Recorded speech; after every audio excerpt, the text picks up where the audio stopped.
Vous envisagez de participer à un challenge sur les réseaux sociaux et sur LinkedIn en particulier? Regardez cette vidéo avant de le faire.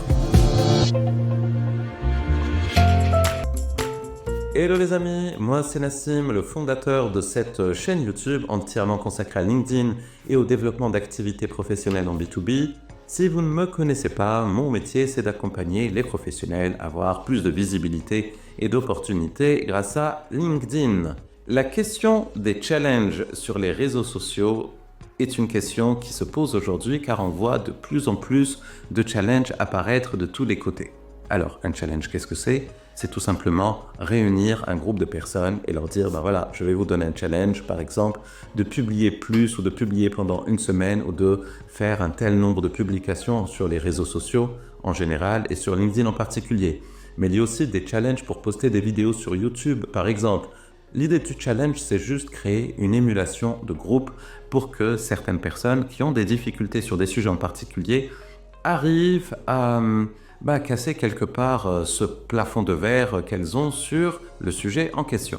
L'exemple que je vais citer dans cette vidéo, c'est réussir à publier plus sur les réseaux sociaux. Alors, pourquoi est-ce qu'on n'arrive pas à publier sur les réseaux sociaux? Les origines sont multiples. Ça peut être des problèmes de confiance, de temps, d'organisation, de perception d'intérêt, de manque d'encouragement. Et effectivement, quand on y pense, ce challenge collectif, ce format collectif, ça peut être intéressant. Petite parenthèse, dans mes accompagnements concernant LinkedIn, je vois bien que c'est sur les coachings collectifs, c'est avec cet effet groupe que certains membres arrivent à mettre en place des actions plus facilement. J'ai néanmoins une réserve. Quand on communique sur le fait qu'on participe à un challenge, parce que souvent ces challenges, quand on y prend part, une des contreparties, c'est de dire qu'on participe au challenge sur les réseaux sociaux. Quand on participe à ce type de challenge, ça peut renvoyer une image qui n'est pas celle que l'on souhaiterait renvoyer à son réseau. Et c'est l'objectif de cette vidéo, vous alerter sur le signal que vous pourriez donner, bien malgré vous, en participant à ce type de challenge. Quel est le signal? Mettez-vous à la place de vos lecteurs, des personnes qui peuvent consulter vos publications sur les réseaux. Si on voit chaque jour pendant une semaine, bonjour, je participe à un challenge concernant la publication sur les réseaux, sur LinkedIn, etc.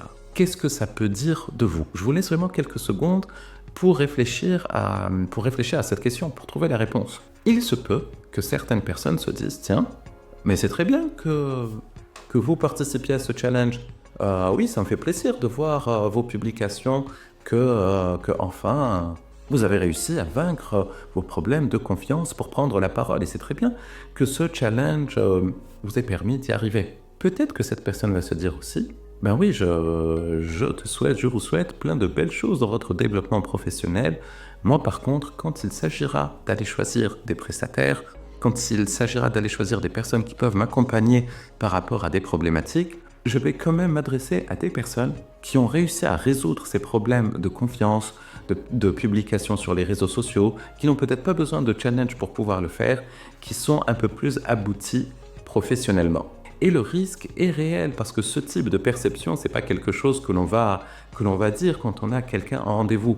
On va jamais dire à quelqu'un, ah toi, je vais pas travailler avec toi parce que tu as participé à un challenge et c'est pas beau. Mais par contre, ça va juste ancrer une image. Et la personne que vous pourriez avoir en rendez-vous face à vous pourrait hésiter au moment de faire appel à vos services parce que, voilà, vous n'avez pas donné l'image d'un professionnel qui a à la fois une grande compétence, c'est peut-être le cas à travers les publications, mais une grande confiance et qui a réussi à bien développer son activité. Qu'on le veuille ou non, et c'est le cas pour vous et pour moi, quand on veut être accompagné, on va choisir des personnes qui sont confirmées, quitte à les payer plus cher. Même si des personnes à compétences égales pourraient nous faire le même travail dans des conditions tarifaires différentes. Donc voilà, le but de cette vidéo, c'est de vous alerter aux messages que vous renvoyez sur les réseaux sociaux, bien malgré vous. C'est pas l'intention d'envoyer une image négative quand on participe à des challenges, non.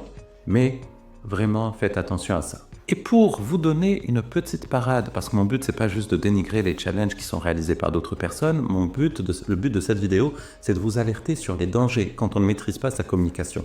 Je vais quand même vous donner une solution pour que vous puissiez participer à ces challenges en toute sérénité. Quand vous rédigez ces publications, veillez à y injecter des éléments qui montrent votre expertise, votre savoir-faire, des références passées et qui expliquent aussi pourquoi vous avez choisi, en plus de tout ce que vous avez fait et construit, pourquoi est-ce que vous décidez de participer à ce challenge.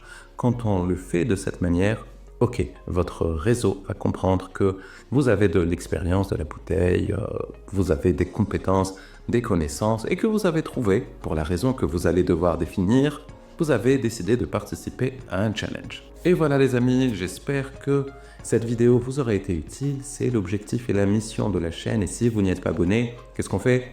On s'y abonne les amis, ça serait cool de votre part, surtout qu'il y aura encore beaucoup de contenu utile qui a pour objectif, comme tout ce que je fais en accompagnement, en formation, en rédaction de posts sur LinkedIn et en vidéo, de vous apporter un maximum de valeur ajoutée.